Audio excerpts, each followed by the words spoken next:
પહેલાં તો વૈષ્ણવ કહેવાય કોણ? વૈષ્ણવત્વમ હિ સહજમ. માણસ જ્યારથી જન્મે છે ત્યારથી એમ વૈષ્ણવ જ છે. મર્યાદી વૈષ્ણવ આ એક શબ્દ આપણે ઘણા લોકો પ્રયોગતા હોય છે ને મર્યાદી વૈષ્ણવ કોને કહેવાય? એક સરસ મજાનું ભજન છે કે વૈષ્ણવજન તો તેને રે કહીએ જે પીર પરાઈ જાણે. આ ભજન જ્યારે સાંભળીએ ત્યારે એક અલગ પ્રકારનો ભાવ ને અલગ પ્રકારની ઉર્મિઓ મનમાં જાગૃત થાય. નરસિંહ મહેતાના આ પદની વાત તમે કરો છો, આનાથી પણ ઘણી વિસ્તૃત વિચારણા વલ્લભ સંપ્રદાયની વૈષ્ણવતામાં રહેલી છે. કાયદાની દ્રષ્ટિએ ઠાકોરજીને જીવંત સગીર વ્યક્તિ એટલે લિવિંગ માઇનર તરીકે પણ જોવામાં આવે છે. આમાં કેવું છે કે મંદિરની વાત કરીએ એટલે પ્રશ્ન એ પણ આવે કે મંદિર આપણે જોતા હોઈએ તો એની અંદર મોટી મોટી ધજાઓ, શિખરો આવું જોવા મળે. જ્યારે હવેલીની વાત આવે તો હવેલીમાં આવી ધજાઓ કે શિખરબંધ જોવા નથી મળતું. આની પાછળનું કારણ કોઈક આમાં કેવું છે કે અમારે ત્યાં પૌષ્ટિ માર્ગમાં જે સેવા થાય છે તે હવેલીની અંદર જ્યારે રસોઈ એટલે સખડીને અનસખડી હોય તો એ પણ અત્યંત ગુપ્ત રાખવામાં આવે છે. એની પાછળનું કોઈ વૈજ્ઞાનિક રહસ્ય છે કે કોઈ આધ્યાત્મિક રહસ્ય છે એ પણ સમજવું છે. તો એના અલગ અલગ વિભાગ છે. માત્ર સખડી અનસખડી નહીં, દૂધઘર, શાકઘર, નાગરી, અનસખડી, સખડી. તમને લાગે છે કે આજના જે ઘોંઘાટ ભર્યા મ્યુઝિક આવી રહ્યા છે, અત્યારનું જે સંગીત છે એને અને આજની જનરેશન જે આને સાંભળી રહી છે, તમને લાગે છે કે હવેલી સંગીત પ્રત્યે એમનું રુઝાન હવે વધશે? હું આ બાબતે થોડો મોડર્ન એપ્રોચ રાખું છું. કોઈ પણ સંગીત છે એ રંજન માટે છે. રંજયતિ ઇતિ રાગ. ગુજરાતી લોક સંગીતના અને લોક ભજનો બધા છે જે અમારા કીર્તનો નહીં, એને બધા ક્લબિંગમાં યુઝ કરી રહ્યા છે. કોઈક વ્યક્તિને મોહ માયા મુક્ત જીવન જીવવું હોય તો એ શક્ય છે? નિશ્ચિત રૂપે શક્ય છે. ગીતાજીમાં सूरदास जी याद आया. कृपा तो लालन जू की चाहिए, अपनो दोष विचार सखी, उनसो कछु न कहिए, इन्हें करी भली सो साची, ले अपने सिर ढहिए, सूर प्रभु सो कछु न कहिए, ज्यों राखे त्यों रहिए. પણ માણસ છે ને કદાચ દુઃખમાં તો પરમાત્મા જોડે જતો રહે, પણ સુખ આવે ને ત્યારે છોકી જાય, ત્યારે એને ભાન નથી રહેતું. આમાં કેવું હોય છે કે જે પક્વ લોકો હોય છે ને એ બંને સ્થિતિમાં વિચલિત નથી થતા, અને એ પક્વતા કેળવવી જ એ જિંદગીનો આપણો ઉદ્દેશ્ય છે. દયારામજી કહે છે, આપ સ્વામી સદા હું દાસ, એ નાતો નિભાવો, રૂચે આપને કરો એવી ટેવ, અન્ય રખે ભાવ. બસ વિના લાલચનું લાલ મને વાલ, અચલિત આપો, વિષય વાસના પ્રપંચની પ્રીત, શ્રી કૃષ્ણ મારી કાપો. અનન્ય સેવા અખંડ સત્સંગ, મનોહર માંગુ, દયા પ્રીતમજી આપો મને એહ, કે પાય લડી લાગુ, પાવું પ્રેમ રસ પ્રાણ જીવન, દીન થઈને યાચું, મુક્તિ માર્ગીને આપજો જ્ઞાન, હું તો નવયા છું. તમને એવું લાગે છે કે સમયાંતરે કે અત્યારનો જે મોડર્ન યુગ છે એમાં ધર્મનો ક્યાંક નાશ થઈ રહ્યો? જો ધર્મ જે છે ને,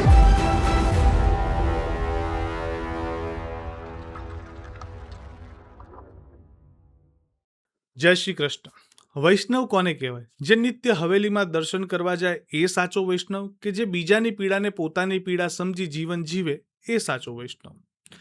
હવેલી એ માત્ર દર્શન કે માનતા માટેનું સ્થાન છે કે પછી ખરેખરમાં ત્યાં રહેલા વિચારોને આચરણને જીવનમાં ઉતરવાની એક પરંપરા? પૃષ્ટિ, સેવા, બ્રહ્મ સંબંધ અને હવેલી સંગીતનો સાચો અર્થ શું છે? આજના આ ઘોંઘાટ અને વ્યસ્ત જીવનમાં ખરેખરમાં આ બધી પરંપરા આપણને શું આપી શકે છે? આ તમામ પ્રશ્નોના ઉત્તર જાણવા આજે બેઠક પોડકાસ્ટમાં આપણી સાથે ઉપસ્થિત છે પૃષ્ટિ માર્ગના આચાર્ય, હવેલી સંગીતના પ્રખર વિદ્વાન, કવિ, વાગ્યકાર અને 20,000થી વધુ રચનાઓના સર્જક તેમજ પ્રતિષ્ઠિત ઉસ્તાદ બિસ્મિલ્લાહ ખાં યુવા પુરસ્કારથી સન્માનિત અને ગોપીનાથ હવેલી જે અમદાવાદમાં સ્થિત છે તેના આચાર્ય શ્રી રણછોડલાલજી ગોસ્વામી. આજે આપણે હવેલી સંગીતના રાગોથી લઈ પૃષ્ટિ માર્ગના રહસ્ય સુધી, ભક્તિથી લઈ તર્ક સુધી અને પરંપરાથી લઈ આજના યુવાનો સુધીનો એક ઊંડો, ખુલ્લો અને નિર્ભય સંવાદ કરીશું.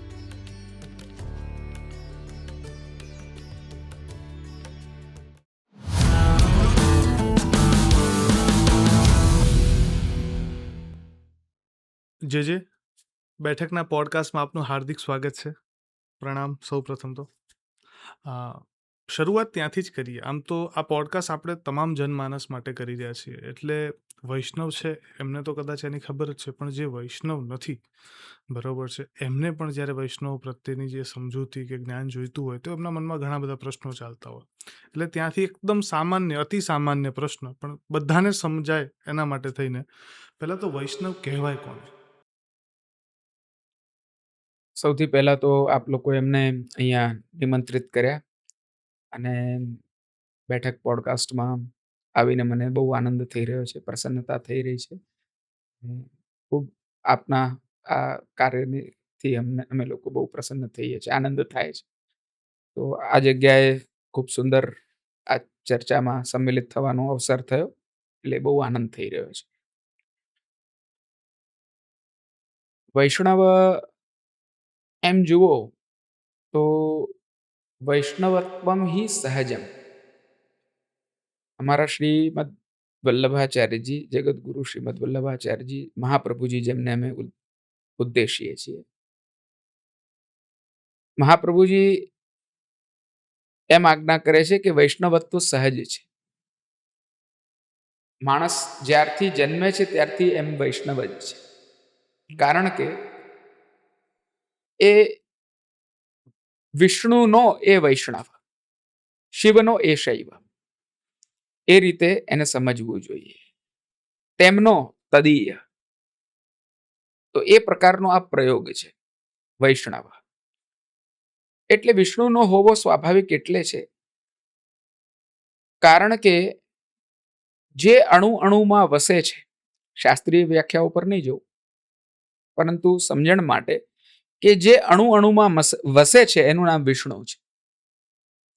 અને જ્યારે આ સૃષ્ટિનું નિર્માણ થાય છે ત્યારે સત્વ રજ તમ ત્રણેયના અધિષ્ઠાતા આ સગુણ સૃષ્ટિની રચના ભગવદ ઈચ્છાથી કરે છે. ત્યારે આ વિષ્ણુનો અંશ દરેક જીવની અંદર વ્યાપ્ત રહે છે. અને જે જીવ જ્યાંથી ઉત્પત્તિ એની થઈ છે, જે એનું સત્વ છે, તેની અંદર એ તલ્લીન થાય, એની અંદર નિમગ્નતા પ્રાપ્ત કરે, એ એનો જ ઉદ્દેશ્ય હોય છે. કારણ કે શાસ્ત્રો અનુસાર જે અંશ છે તે અંશીને પ્રાપ્ત થવા માટે કર્ષણ પ્રાપ્ત કરે છે. એટલે જે વિષ્ણુનો છે તે વૈષ્ણવ. એટલે એ સહજ રીતે, અસંસ્કારિત રીતે વૈષ્ણવ છે જ, કિંતુ એની વૈષ્ણવતાને સંસ્કારિત કરવાની હોય છે. અને એની જ આ પ્રક્રિયા બધી જે છે તે આપણો ધર્મ બતાડે છે. એટલે આ એની એક બહુ વ્યાપક પરિભાષા વિચારી શકાય. અને જ્યારે વૈષ્ણવની વાત આવે ને તો એક મર્યાદી વૈષ્ણવ આ એક શબ્દ આપણે ઘણા લોકો પ્રયોગતા હોય છે. અને મર્યાદી વૈષ્ણવ કોને કહેવાય અને કેવા પ્રકારના નીતિ નિયમો પાળે એને જ મર્યાદી વૈષ્ણવ કહી શકાય, એના વિશે પણ થોડું સમજવું છે. હવે વૈષ્ણવતા બી અલગ અલગ પ્રકારની છે, જેમાં વિવિધ પ્રકારના સંપ્રદાયો હોય છે. આપણે ત્યાં સંપ્રદાયનો અર્થ છે સમ્યક પ્રકારેણ દીયતે. જે સમ્યક પ્રકારથી એટલે કે પારંપરિક પ્રકારથી ગુરુથી શિષ્ય સુધી જે પરંપરા પહોંચતી આવે છે એને સંપ્રદાય કહેવાય છે. અને આ સંપ્રદાય પણ આપણા દેવી દેવતાઓ થકી ભગવાને પ્રવર્તમાન કરી હોય છે, એ જ સંપ્રદાયની કેટેગરીમાં ગણાય છે. જેવી રીતે રુદ્ર સંપ્રદાયની પરંપરા, તો અમારી રુદ્ર સંપ્રદાયની પરંપરા ચાલે છે.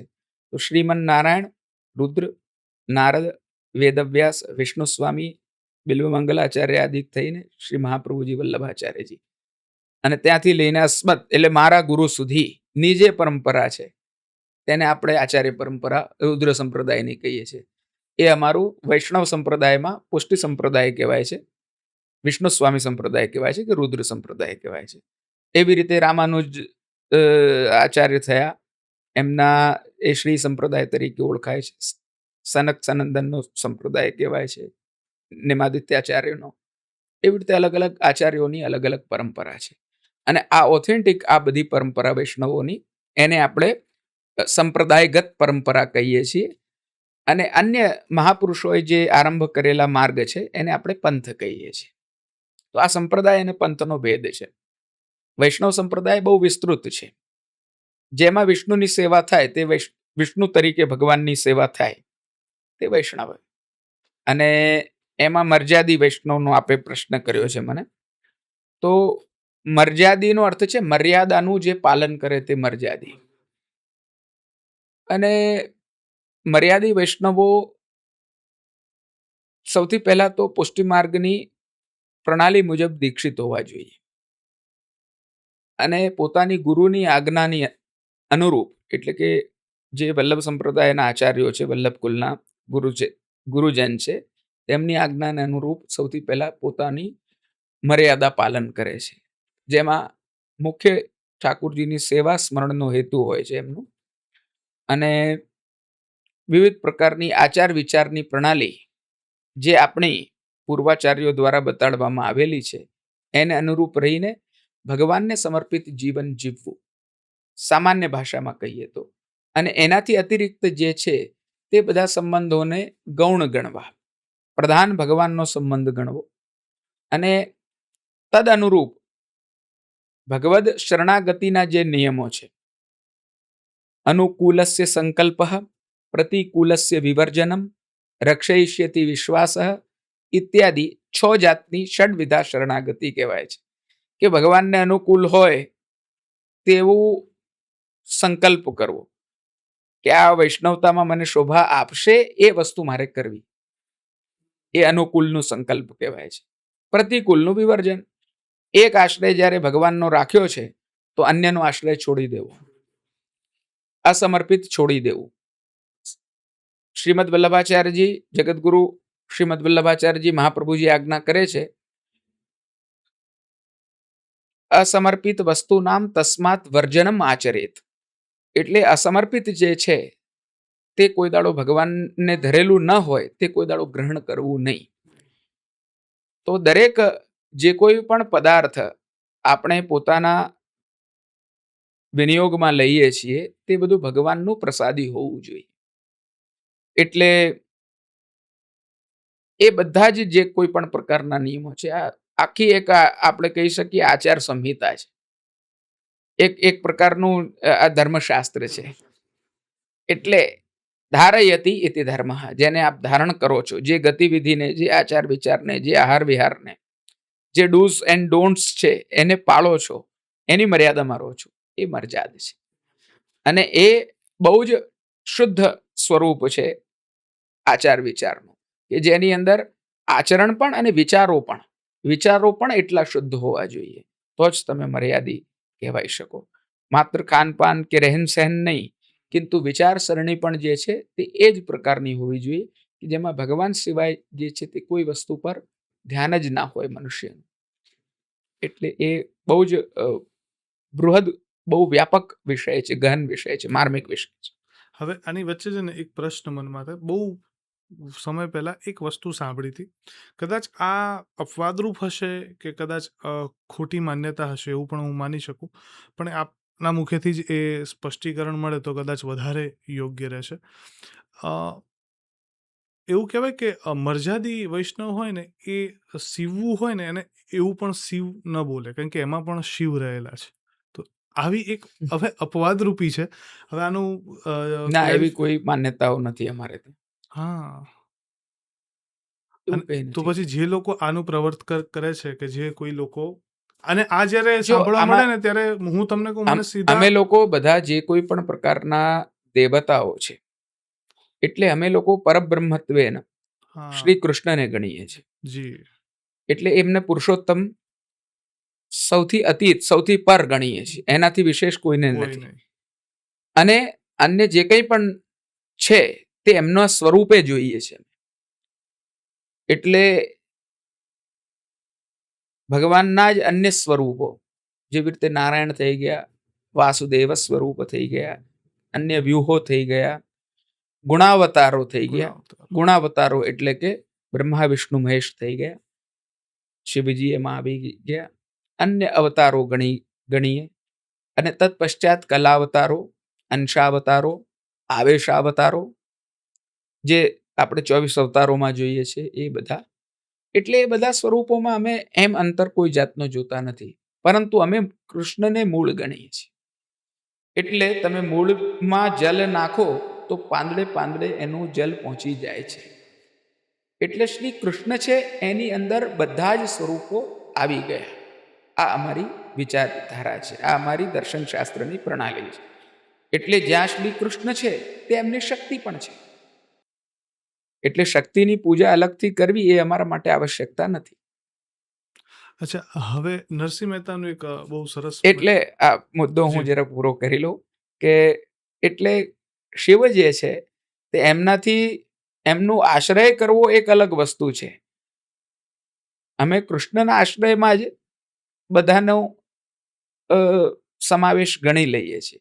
એટલે જે કોઈ પણ મર્યાદના નામે શ્રી કૃષ્ણથી સમગ્ર તત્વોને જોતું હોય તો એ ઉચિત છે. કિંતુ એ અ, આ પ્રકારની તમે કહો છો એ પ્રકારની ભેદ દૃષ્ટિ રાખતું હોય હમ, તો એ ઉચિત નથી. ઉચિત નથી. ખૂબ સરસ. અને નરસિંહ મહેતાનું વાત નરસિંહ મહેતાનું એક સરસ મજાનું ભજન છે કે વૈષ્ણવજન તો તેને રે કહીએ જે પીર પરાઈ જાણે.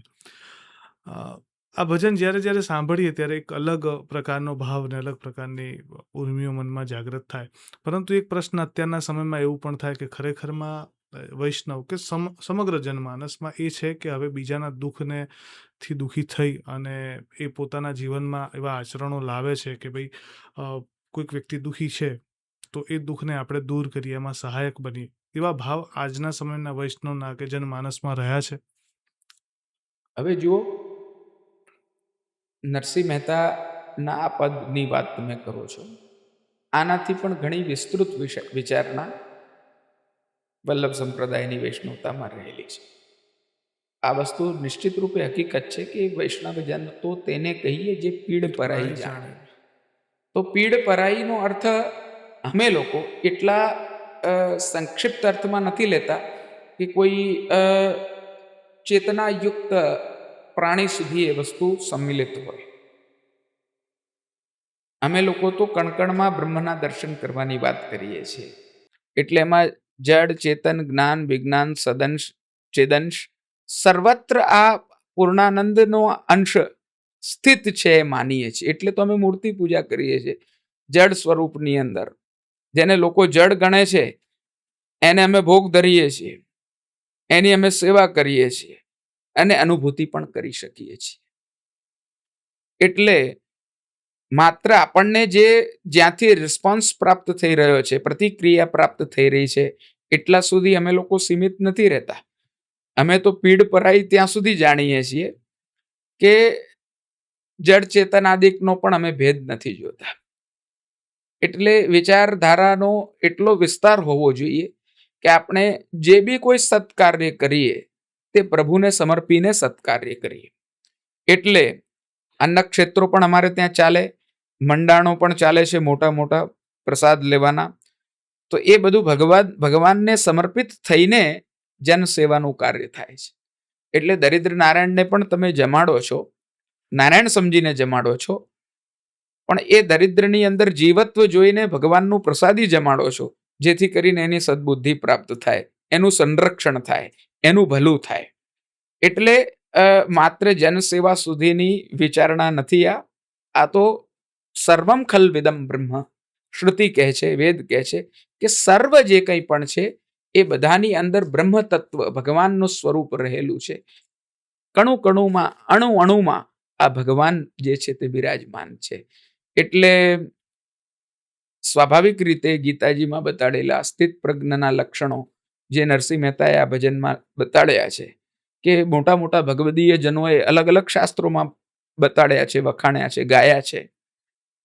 દયારામજી કહે છે, તાદૃશી જન તેને જાણીએ જેમાં એવા ગુણ હોય, નિંદા સ્તુતિ ન કરે કોઈની, સઘળે સમદૃષ્ટિ જોવે. તો સઘળે સમત્વ યસ્તુ સર્વાણી ભૂતાની આત્માની એવાનું પશ્યતિ તત્ર કોહ મોહ કો શોક તતો ન વિજુગુપ્સ્યતે સર્વે એકત્વમ અનુપશ્યત. આ બધા શાસ્ત્રોના સિદ્ધાંત, ઉપનિષદના સાર આની અંદરથી નીકળે છે. એટલે અમારી વૈષ્ણવતાની અંદરની જે દૃષ્ટિ છે તે ઘણી વ્યાપક છે. એટલે મર્યાદા માર્ગી એ ભક્ત નરસિંહ મહેતા જીએ જે કીધું એનાથી ઘણી વિશેષ વિચારધારા પુષ્ટિ માર્ગ ધરાવે છે. બરાબર છે. અચ્છા, તમે દ્રષ્ટિની વાત કરી એટલે હવે દ્રષ્ટિ ઉપરથી એક મનમાં પ્રશ્ન એ પણ આવે કે કાયદાની દ્રષ્ટિએ ઠાકોરજીને જીવંત સગીર વ્યક્તિ એટલે લિવિંગ માઇનર તરીકે પણ જોવામાં આવે છે કાયદાની દ્રષ્ટિએ. આ એક સમજવું છે. આમાં કેવું છે કે કાયદાનો આખો એક કોન્સેપ્ટ અલગ છે અને જે દર્શન એટલે કે વિચારધારા, ધાર્મિક કોઈ બી સંપ્રદાયગત એ ફિલોસોફીનો વિચાર જે છે તે અ, એમાં કેટલું ન્યાય કરી શકે કાયદાકીય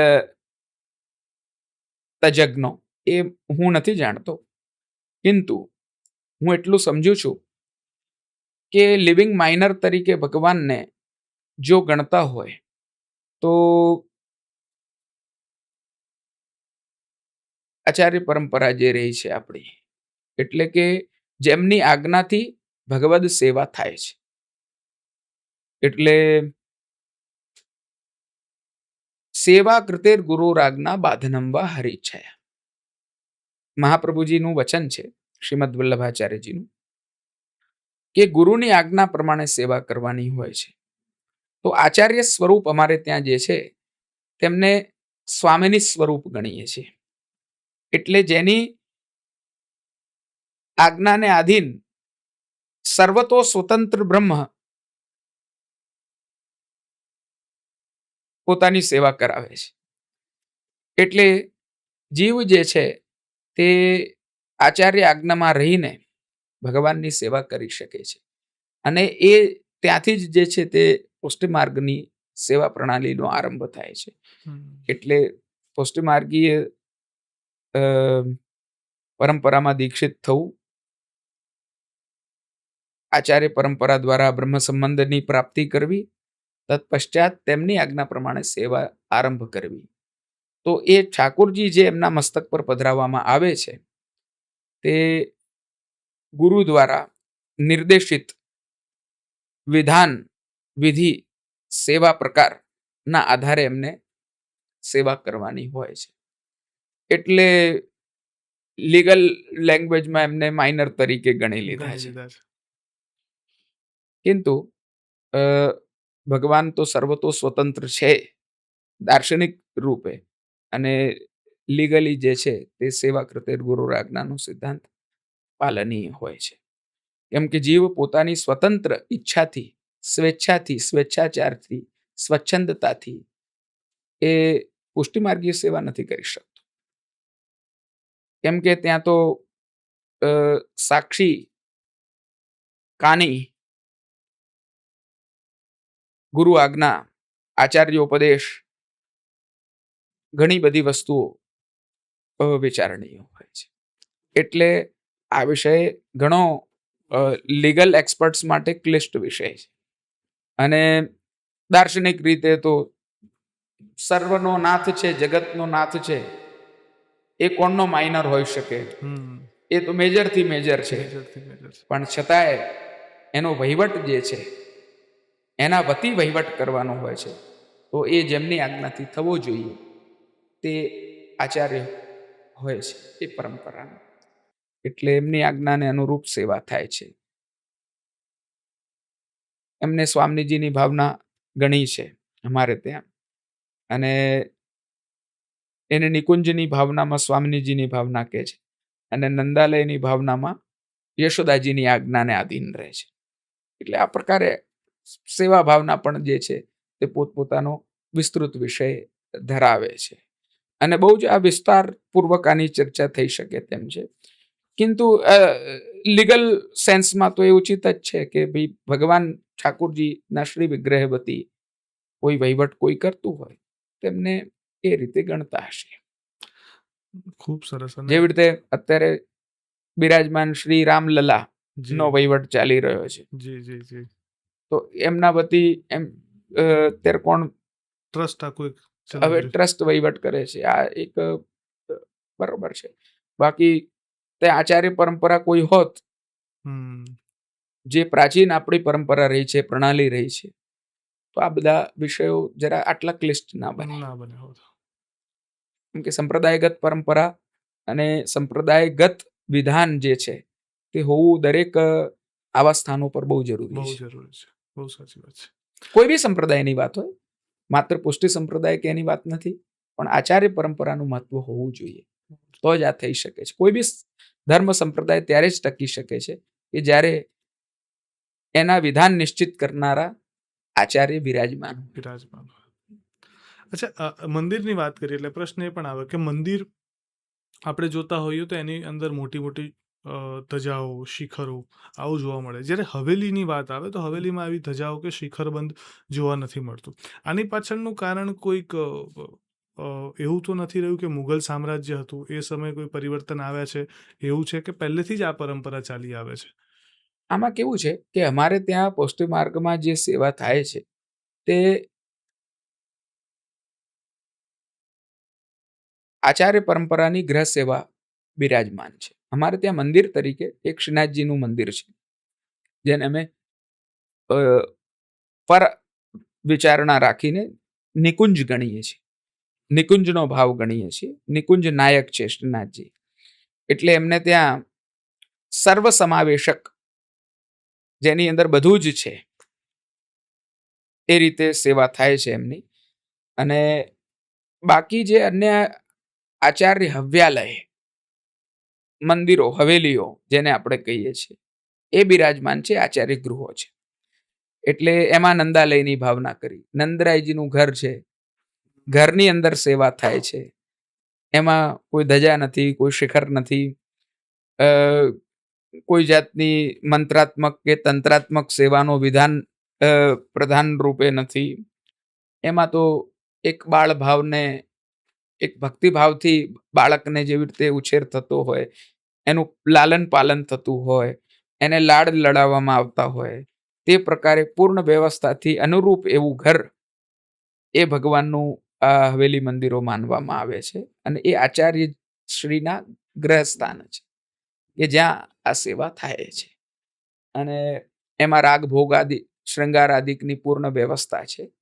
અને એમની એ પ્રકારે ત્યાં સેવા થાય છે. એટલે એ નંદાલયની ભાવના કહેવાય છે. નંદરાયજીનું ઘર છે એટલે એમાં જે પ્રકારની ઉપાસના વિધિમાં કે મંત્ર તંત્રાત્મક સેવાઓમાં કે આગમોક્ત સેવાઓમાં જે પ્રકારનું વિધાન હોય છે, એ પ્રકારનું આ પુષ્ટિમાર્ગીય ભાવ ભાવનાથી ભાવાત્મા જે ભગવાનને પ્રતિષ્ઠિત કરેલા હોય છે, એમાં આ પ્રકારનો નિયમ નથી.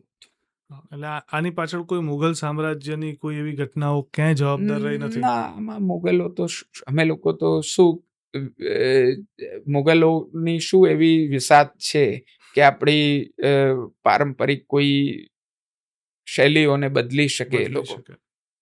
શ્રીનાથજી સ્વયં ગિરિરાજજી ઉપરથી આજે મેવાડમાં બિરાજે છે, એ કોઈ મુગલોના આક્રમણના કારણે નથી બિરાજતા.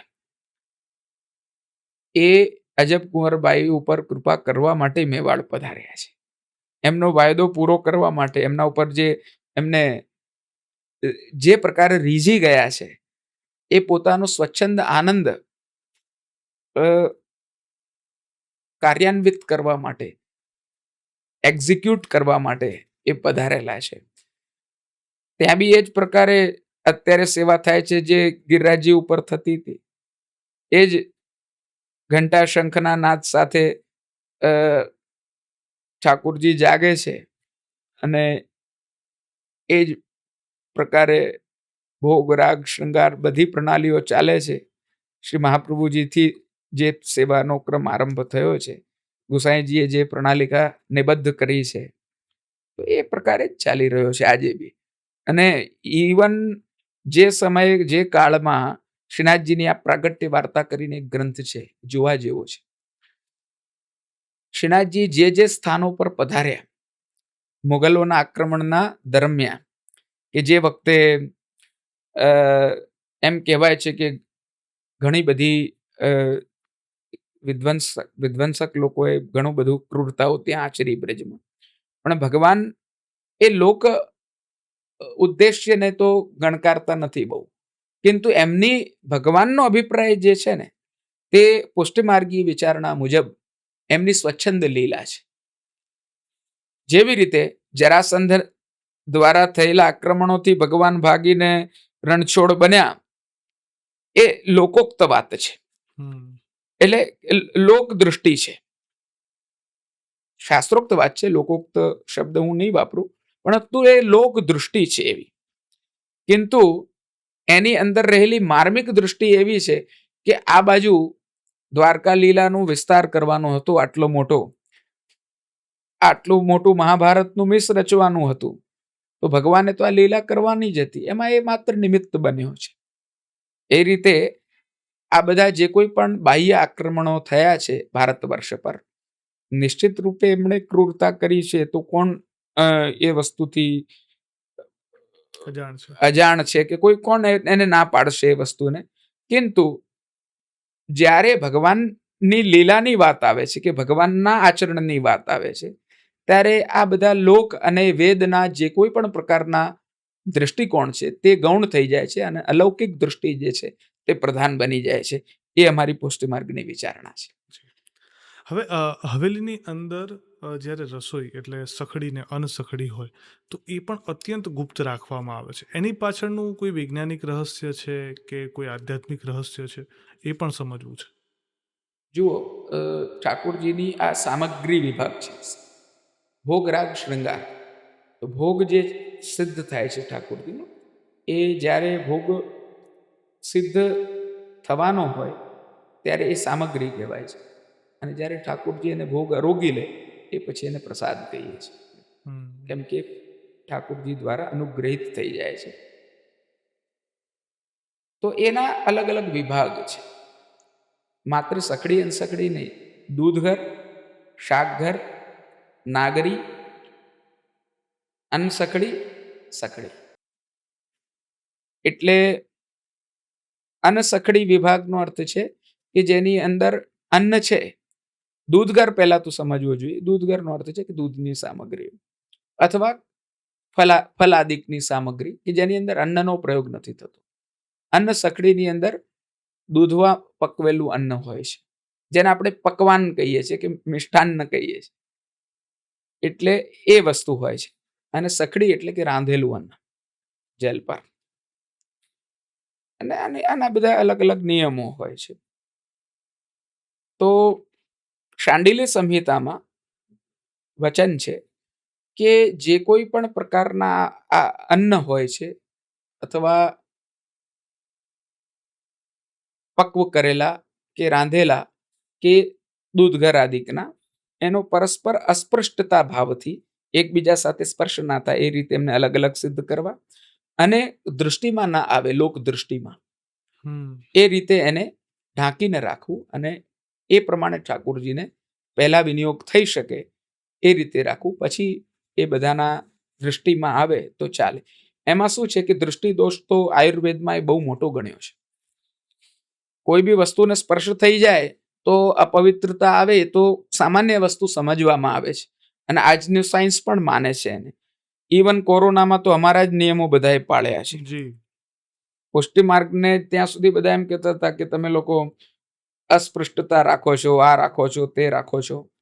કિંતુ ડિસ્ટન્સિંગ રાખવું, જેને સોશિયલ ડિસ્ટન્સિંગ કીધું, એ અમારે ત્યાંનો સામાન્ય નિયમ છે કે જ્યારે ભગવદ સેવામાં હોઈએ, સ્નાન કરીને પવિત્ર અવસ્થામાં ઠાકુરજીની સેવામાં જઈએ ત્યારે બીજાનો સ્પર્શ થતો નથી. એનાથી દૂરી રાખવામાં આવે છે. એને અપરસ કહેવાય છે. સામગ્રી સિદ્ધ કરવાની વાત હોય, હાથ ખાસા કરવાની વાત, હાથ ધોવા વારંવાર, આના હાથ આમાં ના લાગે. દૂધની વસ્તુ હોય તો એના હાથ રાંધેલા અન્નમાં લાગી શકે, પણ રાંધેલી સખડી હોય એના હાથ જે છે તે દૂધની સામગ્રીમાં ના લાગી શકે. સ્વાભાવિક રીતે, કેમ કે રાંધેલું છે, આ કાચું છે. તો એની પવિત્રતા, શુચિતા કેવી રીતે રાખવી? ઇવન તાંબાનું પાત્ર કેવી રીતે શુદ્ધ થશે, ચાંદીનું કેવી રીતે થશે, સોનાનું કેવી રીતે થશે, કયા પાત્રને શુદ્ધતા સ્નાન ધોવાની બી આવશ્યકતા નથી. આ બધું આપણું શાસ્ત્ર બતાડે છે, પણ શાસ્ત્રની આપણે ઉપેક્ષા કરીએ છીએ. એટલે ઘણા બધી સ્મૃતિ ગ્રંથોમાં, સંહિતાઓમાં આ બધી વસ્તુઓ જે બી બતાડેલી છે, પૂર્ણત્વેના આદિ ભૌતિક વિજ્ઞાનને તો ધારણ કરે છે, વૈજ્ઞાનિક તો છે જ, પણ એનાથી પણ વિશેષ આધ્યાત્મિક અને આધિદૈવિક વિજ્ઞાનને પણ એ પોતે મહત્વ આપીને બેઠી છે. હું વાત કરી રહ્યો હતો આયુર્વેદની. આયુર્વેદમાં દૃષ્ટિદોષ, એનાથી પણ જે છે તે તમને વિવિધ પ્રકારના રોગ થઈ શકે છે.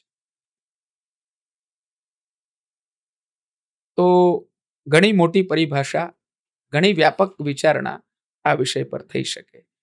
એટલે રસોઈ માટે, સખડી માટે રસોઈ, અન્ન સખડી સિદ્ધ કરવા માટે બાલભોગ, દૂધ ઘર સિદ્ધ કરવા માટે દૂધની વસ્તુઓ દૂધ ઘર, શાક આદિનું સિદ્ધ કરવાનું સ્થાન શાક ઘર કહેવાય છે. આ રીતે આ બધા અલગ અલગ વિભાગોમાં અલગ અલગ સામગ્રી સિદ્ધ થાય છે અને પ્રભુ લાયક એના જે કોઈ પણ પાત્ર હોય તેમાં એ ઠાકોરજીની સેવામાં જાય છે. આમ તો ઘણા લોકો એવું કહે છે કે પૃષ્ટિ માર્ગની અંદર 4 આધાર સ્તંભ મૂળ રહ્યા છે, જેમાં પૃષ્ટિ છે, સેવા છે, બ્રહ્મ સંબંધ છે અને હવેલી સંગીત છે. આના વિશે થોડુંક વિગતમાં આપ જણાવી શકો? આ બધા કોન્સેપ્ટ અલગ અલગ છે. માત્ર આ 4 વસ્તુઓ છે એવું નથી. ભોગ, રાગ, શૃંગારને આપણે પ્રધાન ગણીએ છીએ. પુષ્ટિ, પુષ્ટિનો અર્થ છે પોષણ. પોષણ એટલે કે ખાવા પીવાથી દેહનું પોષણ થાય એવું પોષણ નહીં, પરંતુ પરમાત્મા દ્વારા જીવાત્માનું પોષણ, બ્રહ્મ દ્વારા જીવનું પોષણ, અને જે આત્મીય સંબંધ છે, આત્માનો સંબંધ છે, તેને પુષ્ટ કરવાનો જે પ્રકાર, એનું નામ છે પુષ્ટિ. અને એના માટે શ્રી મહાપ્રભુજી આજ્ઞા કરે છે ભાગવતને અનુસંધાનમાં રાખીને કે પોષણમ તદ અનુગ્રહ, ભગવાનનો અનુગ્રહ, ભગવાનની કૃપા, એનું નામ પુષ્ટિ છે. એટલે જ્યારે જીવ પોતે ભગવાન પ્રતિ પોતાના ઉપચાર, સેવા કરવા પ્રેરિત થાય છે, સેવાનું કાર્ય કરે છે, ભજ સેવાયામ, એને ભક્તિ કહીએ છીએ. એટલે હું ભગવાન માટે કંઈક કરું સેવા રૂપ, એને ભક્તિ કહેવાય. અને ભગવાન જ્યારે એને સ્વીકાર કરે છે, ભગવાન કૃપા કરીને એની એ ભક્તિને ગ્રહણ કરે છે, એ ભગવાનનું પોષણ કહેવાય છે. એને કહેવાય છે પુષ્ટિ. એટલે જીવ ભગવાન પ્રતિ જે કરે એ ભક્તિ, અને ભગવાન જીવ પ્રતિ જે કૃપા કરે એનું નામ છે પુષ્ટિ. તો અહીંયા તો સેવા અને પુષ્ટિ બંનેના અર્થ સમજાઈ ગયા ને? હા, ભક્તિ એ માર્ગ છે જેના દ્વારા પોષણ પ્રાપ્ત થાય છે, અને એમાં આ પુષ્ટિ માર્ગ છે કે જેમાં ભગવાનની ઈચ્છાને અનુરૂપ જીવ વર્તે છે. જીવ પોતે કંઈક પ્રાપ્ત કરવા માટે ભક્તિ નથી કરતો, એને ઉત્કૃષ્ટાધિકાર કીધો છે. એટલે પ્રવાહી જે પ્રકાર છે એમાં તો હવે આ બધું બહુ વિસ્તૃત વિષય છે, પરંતુ સેવા કેમ કરું છું હું, સામાન્ય ભાષામાં સમજીએ તો કોઈક વ્યક્તિ એમ કહે છે કે હું કોઈ ભૌતિક વસ્તુ પ્રાપ્ત કરવા માટે સેવા કરું છું, ગાડી બંગલો પ્રાપ્ત કરવા માટે, કે કંઈક દુઃખ નિવારણ માટે. તો એ પ્રકાર એકદમ હીન, જઘન્ય પ્રકાર કહેવાય છે શાસ્ત્રમાં.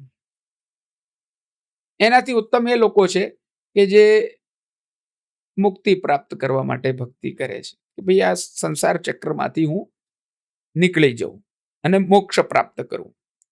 એ મર્યાદાનો પ્રકાર કહેવાય છે, મર્યાદા ભક્તિ કહેવાય છે. અને જે નિષ્કારણ ભક્તિ કરે છે ભગવાન, કોઈ સ્વાર્થ નથી, કોઈ સ્વાર્થ નથી, કોઈ જાતનું એને કંઈ બી નથી જોઈતું, બસ મારું કર્તવ્ય છે સેવા કરવી. દયારામજી કહે છે, આપ સ્વામી સદા હું દાસ, એ નાતો નિભાવો, રૂચે આપને કરો એવી ટેવ, અન્ય રખે ભાવ. બસ વિના લાલચનું લાલ મને વાલ, અચલિત આપો, વિષય વાસના પ્રપંચની પ્રીત, શ્રી કૃષ્ણ મારી કાપો. અનન્ય સેવા અખંડ સત્સંગ, મનોહર માંગુ, દયા પ્રીતમજી આપો મને એહ, કે પાય લડી લાગુ. પાવું પ્રેમ રસ પ્રાણ જીવન, દીન થઈને યાચો, મુક્તિ માર્ગીને આપજો જ્ઞાન, હું તો નવયા છું. પુષ્ટિ ભક્તિનું સ્વરૂપ બતાડ્યું કે પ્રેમ લક્ષણા ભક્તિ જેની અંદર હોય, સહજ પ્રેમ, વિના લાલચનું પ્રેમ. ભગવાનની સેવા કેમ કરવી? કોઈ કારણ હોવું જોઈએ એની પાછળ. તો એનું કારણ એટલું જ માત્ર છે કે હું ભગવાન અંશ છું આપનો, આપ અંશી છો મારા, હું દાસ છું, આપ સ્વામી છો મારા, મારું કર્તવ્ય છે આપની સેવા કરવી. જેવી રીતે લૌકિકમાં એક માતા પોતાના બાળકને દૂધ પીવડાવતી વખતે એવો વિચાર નથી કરતી કે મારું બાળક મોટું થશે તો હું ઘરડી થઈ જઈશ, ત્યારે મારા તાંટિયા તૂટી જશે, હું અશક્ત થઈ જઈશ, અને એટલે ત્યારે મને ખવડાવવા માટે કોઈ જોઈશે, એટલે અત્યારે એને દૂધ પીવડાવું. કોઈ દાડો આવો સ્વાર્થનો વિચાર ન હોય. માતા નથી કરતી, લૌકિકમાં પણ. તો જ્યારે અલૌકિક ભગવાન સાથે આપણે અન્યોન્ય વ્યવહાર સંબંધ સ્થાપિત કરીએ છીએ તો ત્યાં તો કોઈ પણ પ્રકારનું સ્વાર્થ ન હોવું જોઈએ. એ નિષ્કારણ પ્રેમ લક્ષણા ભક્તિ જે છે શાસ્ત્રોમાં કહેલી, એ વલ્લભાચાર્યજીએ ઉદ્ઘાટિત કરી છે. એ પરાભક્તિનું નામ પુષ્ટિ ભક્તિ છે. એટલે એ પુષ્ટિ માર્ગમાં અમે ભગવાનની ઈચ્છાને આધીન રહીએ છીએ. આપને સુખ આપવું હોય તો સુખ, દુઃખ આપવું હોય તો દુઃખ, જે આપવું હોય તે, પણ અમારે આપની સેવા કરવી એ અમારું પરમ કર્તવ્ય છે. આ પ્રકારનો અમારે ત્યાં વિચાર હોય છે. આને પુષ્ટિ કહેવાય છે. ત્યારબાદ હવે વાત કરીએ બ્રહ્મ સંબંધની. બ્રહ્મ સંબંધ એ શું છે? બ્રહ્મ સંબંધનો અર્થ છે બ્રહ્મ એટલે કે ભગવાન, સંબંધ એટલે કે એમની સાથે સંબંધ સ્થાપિત કરવો. જેવી રીતે હું તમને સામાન્ય ભાષામાં સમજાવું તો આ માઇક છે, તમારા મશીનમાં એનું રેકોર્ડિંગ થઈ રહ્યું છે. હવે આ માઇકનો અને મશીનનો અન્યોન્ય વ્યવહાર સંબંધ ન હોય તો હું ગમે તેટલું આમાં બોલું એ એમાં રેકોર્ડ નહીં થાય. નહીં થાય. હા. એ રીતે જ સ્વતંત્ર સ્વેચ્છાચારથી હું કોઈ પણ પ્રકારની સેવા કરું તો ભગવાન સુધી પહોંચે છે કે નહીં એનો કોઈ સંબંધ સ્થાપિત નથી. તો કોઈ પણ સંપ્રદાય કે કોઈ પણ સાધના પ્રણાલીની અંદર આપે પ્રવેશ કરવો સૌથી પહેલા બહુ આવશ્યક હોય છે. તો સાધકે સૌથી પહેલા સાધના પ્રણાલી પ્રમાણે જે તે સાધના એ કરતો હોય એની અંદર એને પ્રવિષ્ટ થવું પડે છે. તો પુષ્ટિ માર્ગ જે છે વલ્લભ સંપ્રદાયનું ભક્તિ માર્ગ શુદ્ધાદ્વૈત બ્રહ્મવાદ પ્રમાણેનો જે વિચાર છે એ પ્રકારની ભક્તિને પ્રાપ્ત કરવા માટે સૌથી પહેલું જે સોપાન છે તે નામ દીક્ષા છે. એટલે એમાં શરણ મંત્ર ગ્રહણ કરે છે જીવ અષ્ટાક્ષરનો ગુરુ પાસે જઈને, અને તત્ પશ્ચાત બ્રહ્મ સંબંધ એટલે કે નિવેદન મંત્ર ગ્રહણ કરે છે. અને એમાં સર્વ સમર્પણ ભગવાનની અંદર એક પોતાનો બ્રહ્મ સંબંધ કરનાત સર્વેશામ દેહ જીવયો સર્વદોષ નિવૃત્તિ. આને સમજાવવા માટે સિદ્ધાંત રહસ્યમ નામનો ગ્રંથ મહાપ્રભુજી વલ્લભાચાર્યજીએ પ્રકટ કર્યો છે. જીવ જે છે તેનો ભગવાન સાથે સંબંધ કેવી રીતે સ્થાપિત થાય? પહેલા તો બ્રહ્મ સાથે સંબંધ કરવા માટે, બ્રહ્મની સેવા કરવા માટે એમને તદનુરૂપ લાયકાત તો જોઈએ. જેવી રીતે આપણે કોઈનો સંબંધ એટલે કે આપણે સામાન્ય સંબંધ જે પતિ પત્નીનો સંબંધ છે તો એને સ્થાપિત કેવી રીતે કરવામાં આવે? એમની ક્ષમતા જોવામાં આવે ને, કે એ લાયક છે કે નહીં. પાત્ર જોવા જાય, એને રુચિ મળે છે કે નહીં, એની આયુ મળે છે કે નહીં, એનું સ્તર એક સરખું છે કે નહીં, છોકરા અને છોકરીનું, ત્યારે સંબંધ તમે કરો છો ને એનો. તો અહીંયા જીવ બ્રહ્મ તો આકાશ પાતાળ છે. જીવ છે એ દોષોથી ભરેલો છે, ભગવાન જે છે તે નિર્દુષ્ટ છે, સર્વોત્તમ છે ભગવાન. જીવ જે છે તે અધમથી અધમ છે. આ પંચમહાભૂતનું દેહ ધારણ કરીને અનેકો પ્રકારના દોષોથી યુક્ત છે. 5 પ્રકારના દોષ મુખ્ય ગણ્યા: સહજા દેશ કાલોત્થા લોકવેદ નિરૂપિતા સંયોગજા સ્પર્શજાશ્ચ. સહજ દોષ, દેશ કાલોત્થિત દોષ, લોકવેદ નિરૂપિત દોષ સ્મૃતિઓમાં વર્ણવેલા, સંયોગજ દોષ, અપવિત્ર અયોગ્ય વસ્તુનો સંયોગ થવાથી જે આપણને દોષ લાગે છે, અને સ્પર્શજ દોષ. આ બધી જ પ્રકારના જે દોષ છે તે જીવ સાથે હંમેશા લાગેલા રહે છે. સહજ દોષ તો એ જ છે કે જીવ છે. પંચમહાભૂતનું માંસ, ચામડા, હાડકા, દુર્ગંધનું શરીર આપણે ગ્રહણ કરીને બેઠા છીએ, એને વારંવાર શુદ્ધ કરવું પડે છે. તો આ બધા દોષોથી યુક્ત જીવ રહે છે તો એ બ્રહ્મ સાથે સંબંધ કરશે કેવી રીતે? હમ. તો એની ચિંતા શ્રીમદ વલ્લભાચાર્યજીને થઈ. એટલે ઠકરાણી ઘાટ ગોવિંદ ઘાટ સ્થાન છે ગોકુળમાં, ત્યાં શ્રી યમુનાજી બિરાજે છે અને ત્યાં આ ચિંતા થઈ. શ્રાવણસ્યા મલે પક્ષે એકાદશ્યામ મહાનિશી. શ્રાવણ પક્ષ અમલ, એમાં એકાદશીની મહાનિશીમાં સાક્ષાત ભગવાન પ્રકટ થઈને એમને એ ચિંતા દૂર કરી અને એમણે આજ્ઞા કરી કે બ્રહ્મ સંબંધ કરવાથી, બ્રહ્મ સંબંધ કરનાર સર્વેશામ દેહ જીવયો, દેહ જીવનું જે છે તે સમસ્ત પ્રકારના 5 પ્રકારના દોષ જે છે તે ન મંતવ્ય કથંચન, એમને માનવામાં નહીં આવે. એટલે તમે જે છે તે સમર્પણના પ્રકારથી બ્રહ્મ સંબંધ લેવડાવો. એટલે મહાપ્રભુજીએ બ્રહ્મ સંબંધનો વિધાન પુષ્ટિમાર્ગીય સેવા માટે, પ્રવેશ માટે એ મુખ્ય ગણ્યો છે. અને બ્રહ્મ સંબંધ દ્વારા જ આપણે ત્યાં ભગવદ સેવાની લાયકાત પ્રાપ્ત થાય છે, કારણ કે એનાથી જીવની અંદર રહેલા જે દોષ છે તે ભગવાન ગણકારતા નથી. એટલે દોષોની નિવૃત્તિ માટે બ્રહ્મ સંબંધનો પ્રકાર બતાડ્યો. અને એમાં ગુરુ જે પ્રમાણે આજ્ઞા કરે તે પ્રમાણે સ્નાનાદિક વ્રતાદિક કરીને, સ્નાન કરીને ભગવત સન્મુખતામાં એમને મંત્ર દીક્ષા આપવામાં આવે છે અને એનો પ્રકાર હોય છે. એટલે એને બ્રહ્મ સંબંધ કહેવામાં આવે છે. અને એ પછી જીવ પોતે સેવા ઠાકોરજીની કરે છે અને એ સેવા ઠાકોરજી એની સ્વીકાર કરે છે, એના દોષની અવગણના કરીને. આનું નામ છે બ્રહ્મ સંબંધ.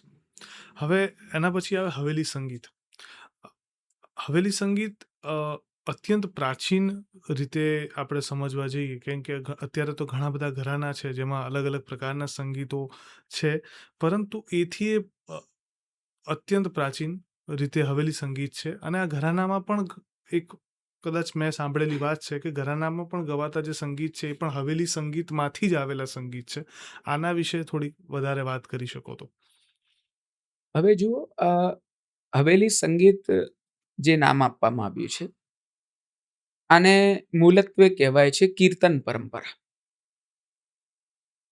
કીર્તનનો અર્થ છે કે ભગવાનના ગુણગાન કરવા.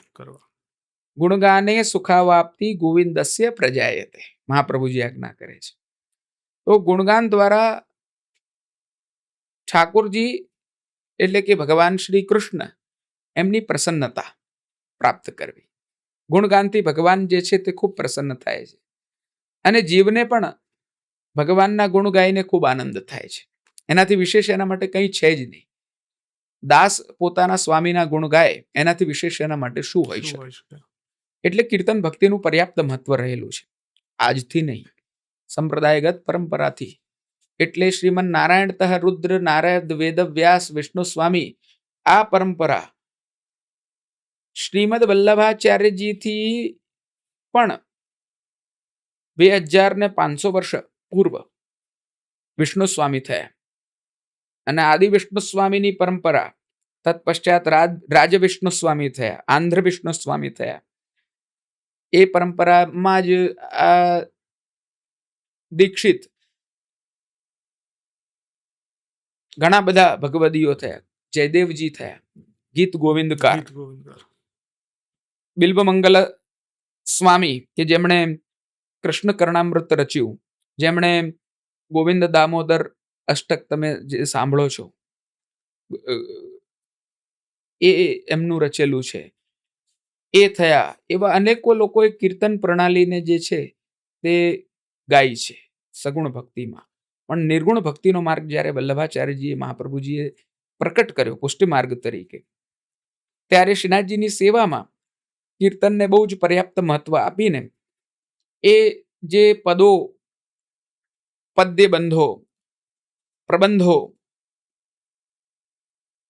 છંદ ગાયન, અનિબદ્ધ નિબદ્ધ ગાયન, જાતિ ગાયન, આ બધી જે પ્રાચીન પ્રણાલીઓ હતી એ બધાને સંમિલિત કરીને એક પ્રણાલિકા બનાવી, જે પુષ્ટિમાર્ગીય કીર્તન પરંપરા તરીકે પાછળથી પ્રસિદ્ધ થઈ.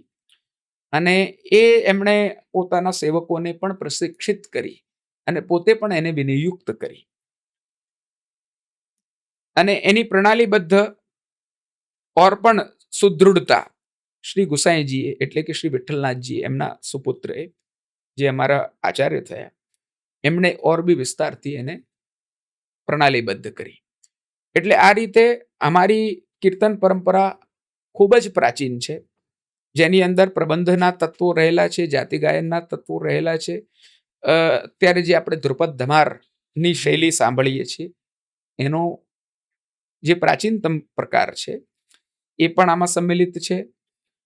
જે સામવેદમાંથી આ બધા પ્રકારો બહાર આવ્યા છે.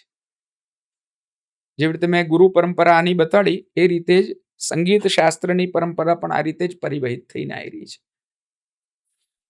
નારાયણથી જેવી રીતે રુદ્ર થકી પંચમુખના 5 રાગો અને એની આખી વિચારણા 6 રાગ 36 રાગનીઓ એ આખી પરંપરા સંગીત શાસ્ત્રને પ્રકટ કરવા, શબ્દ શાસ્ત્રને પ્રકટ કરવા માટે મહાદેવજી એ આ વસ્તુનો વિસ્તાર કર્યો છે ભગવદ આજ્ઞાથી.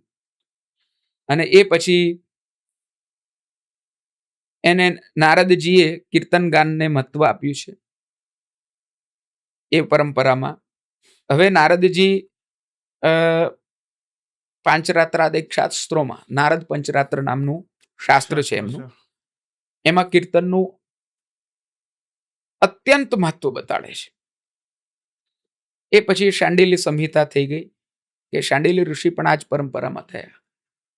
અને આ બધા ઋષિઓનો ઉલ્લેખ એટલે કરું છું કે એ પછી સામવેદનો ઉપવેદ તરીકે, સામવેદમાં 3 સ્વરથી 7 સ્વરો કેવી રીતે બન્યા એનું આખું શાસ્ત્ર છે. એટલે શાસ્ત્રીય સંગીતની થિયરી છે આખી, કે ઋગ્વેદમાં અને યજુર્વેદમાં 3 સ્વરો રહ્યા. ઉદાત્ત, અનુદાત્ત, સ્વરિત, રસ્વ, દીર્ઘ, પ્લત ઇત્યાદિ ભેદો છે એમાં. અને એ 7 સ્વરો બને: ષડજ, ઋષભ, ગંધાર, મધ્યમ, પંચમ, ધૈવત અને નિષાદ. અને પછી એના દ્વારા એની ઓર પણ વિસ્તૃત જે માહિતી છે તે ભરત મુનિ નામના એક મહદ શાસ્ત્રકાર, એમણે નાટ્યશાસ્ત્ર તરીકે પ્રસિદ્ધ કરી. જે સામવેદનો ઉપવેદ ગણીએ છીએ આપણે, એને આપણે ગંધર્વ વેદની ઉપમા આપીએ છીએ, ગંધર્વ વેદની પ્રતિષ્ઠા આપીએ છીએ. એટલે ભરત મુનિએ નાટ્યશાસ્ત્રમાં શાંડિલ્ય ઋષિનો પણ ઉલ્લેખ કર્યો છે, નારદજીનો પણ ઉલ્લેખ કર્યો છે, અને એમના શાસ્ત્રનો હું વિસ્તાર કરી રહ્યો છું. એટલે આજે પુષ્ટિ માર્ગ સાથે કેમ આ બધી વસ્તુઓ મહત્વપૂર્ણ રીતે જોડાયેલી છે? કારણ કે આ આચાર્યો અમારા જ આચાર્યો રહે છે.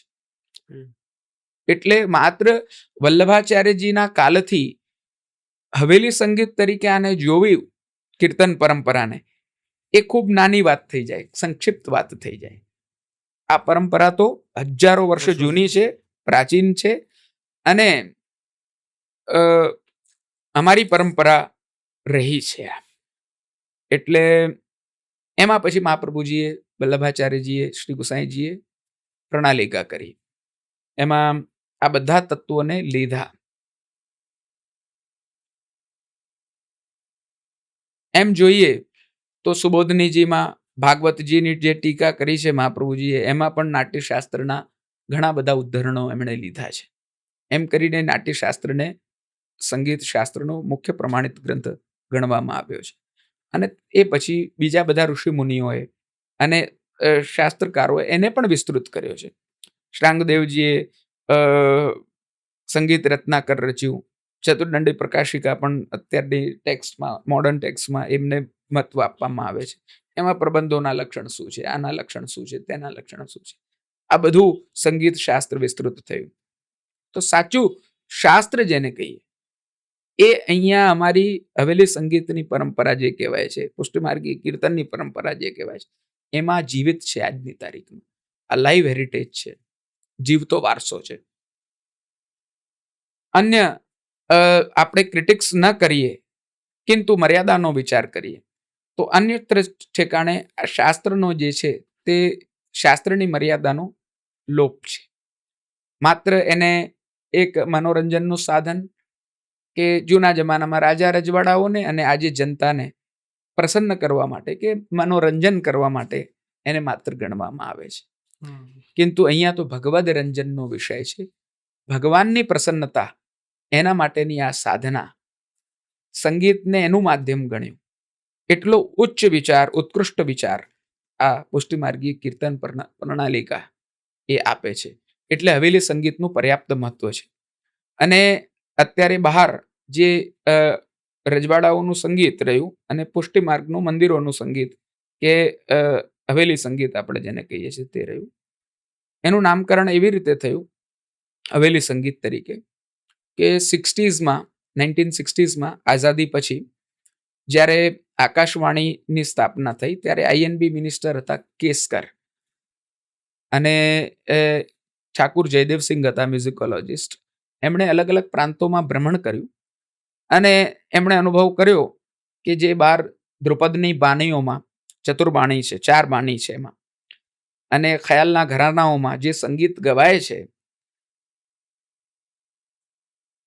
તે બધા સંગીત અને પુષ્ટિમાર્ગના મંદિરોમાં, હવેલીઓમાં જે સંગીત ગવાય છે તેની અંદર આ બહાર જે સંગીતમાં જે તત્વોનો પ્રયોગ થઈ રહ્યો છે તે પુષ્ટિમાર્ગના તત્વો, હવેલી સંગીતના જ તત્વો જે છે તે બધે ગવાઈ રહ્યા છે.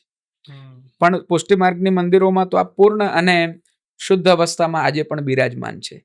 ત્યાં કદાચ સ્થાયી અંતરો ગવાઈ જાય, પાછળ પ્યારી પગ હોલે ધર જૈસે તેરે નૂપુર બાજહી ત્યો જાગત બ્રજ કો લોગ ये नाही सुनाई वे योग આહારી હઠીલી ને મેરો કહ્યો કર. તો આટલું એનું ટેક્સ્ટ ગાઈને પાછળનું બધું નથી ગવાતું, અડધું ગવાય છે.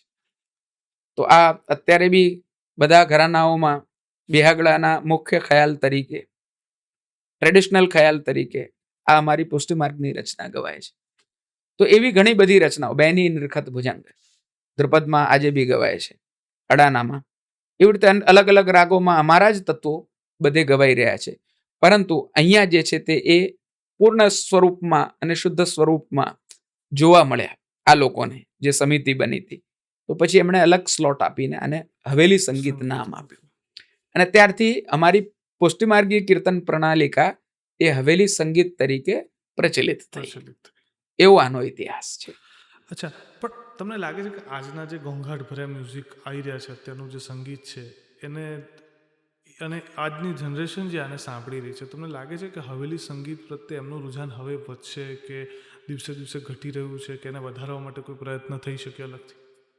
જુઓ, આમાં કેવું છે, કીર્તન જે છે તે દેહ ઇન્દ્રિયોને આનંદ નથી આપતું. એનાથી વિશેષ એ અંતઃકરણને અને આત્માને આનંદ આપે છે. તો સૌથી પહેલા તો આપણો ઉદ્દેશ્ય શું છે એનો વિચાર પક્વ લોકોએ, મેચ્યોર્ડ લોકોએ કરવો જોઈએ. બીજી વસ્તુ કે કોઈ બી સંગીત, હું થોડો આ બાબતે થોડો મોડર્ન એપ્રોચ રાખું છું. કોઈ પણ સંગીત છે એ રંજન માટે છે. જો રંજયતિ ઇતિ રાગ, તો એમાં પોતપોતાની વિશેષતા હોઈ શકે છે રંજન કરવાની. એનાથી આપણે સીમિત ના થવું જોઈએ. કિંતુ જ્યારે આપણે બૃહદ વિચારણાથી કે વ્યાપક વિચારણાથી જોઈએ છીએ તો નિશ્ચિત રૂપે કીર્તન જે છે તે આપણને વિશેષ આનંદ આપનાર છે. અને ઘોંઘાટ તો કોઈ બી જાતનો હોય, તમે ઘોંઘાટ શબ્દ વાપરો તો એ કેટલો આનંદપ્રદ, કોણને કેવું લાગે છે, જે જેવો પ્રકારનો વ્યક્તિ છે એને એ વસ્તુ ગમે છે. એટલે ઘોંઘાટ કેટલી વાર સુધી ગમી શકે એ બી પ્રશ્ન છે. અને અત્યારે આ બંનેનું બ્લેન્ડ બી ચાલી રહ્યું છે. હવે અમે જોઈએ છે ઘણી જગ્યાએ કે અમુક અમારા કીર્તનોને તો અત્યાર સુધી કોઈએ નથી કર્યું એટલે સારી વસ્તુ છે, કિંતુ ગુજરાતી લોક સંગીતના અને લોક ભજનો બધા છે જે અમારા કીર્તનો નહીં, એને બધા ક્લબિંગમાં યુઝ કરી રહ્યા યુઝ છે. કરી રહ્યા છે. અને જેવી રીતે કોઈ અયોગ્ય ઠેકાણે પેલો ડિસ્ટર્બન્સ થતું હોય એવા સ્થાનમાં અમર્યાદિત વેશમાં, અમર્યાદિત અ, વાતાવરણમાં આ બધાનું નાઇટ ક્લબિંગ થાય છે કે જે બી થાય છે એ બધું કોઈ યોગ્ય પ્રચાર માધ્યમ સફળ થઈ શકે એવું નથી. આ તો ઓર બલ્કि વિપરીત આપણા સંગીતને વિકૃત કરી શકે તેવું એક થ્રેડ છે મારી દૃષ્ટિથી. એટલે આના શુદ્ધ સ્વરૂપને સાચવવાનું, આની પવિત્રતાને સાચવવાનું, આની શુચિતાને સાચવવાનું પ્રયત્ન કરવો જોઈએ એવું મારું માનવું છે.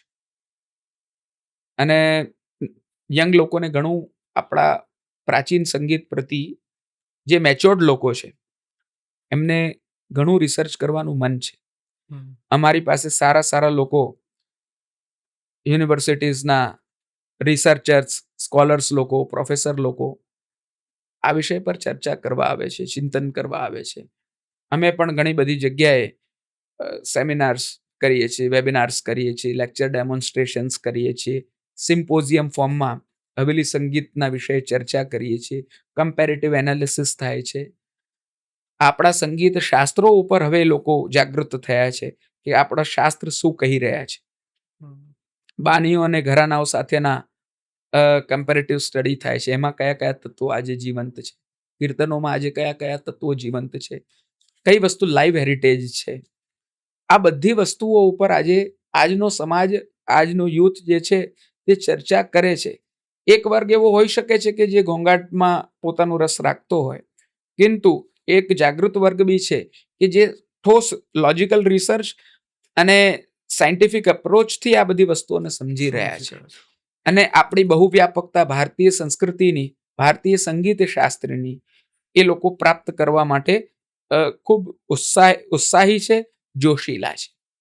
એટલે અમે એ વર્ગને રિસ્પોન્સ વધારે આપીએ છીએ અને એમના પ્રત્યે અમે લોકો રિસ્પોન્સિવ વધારે છીએ. અમને આનંદ થાય છે.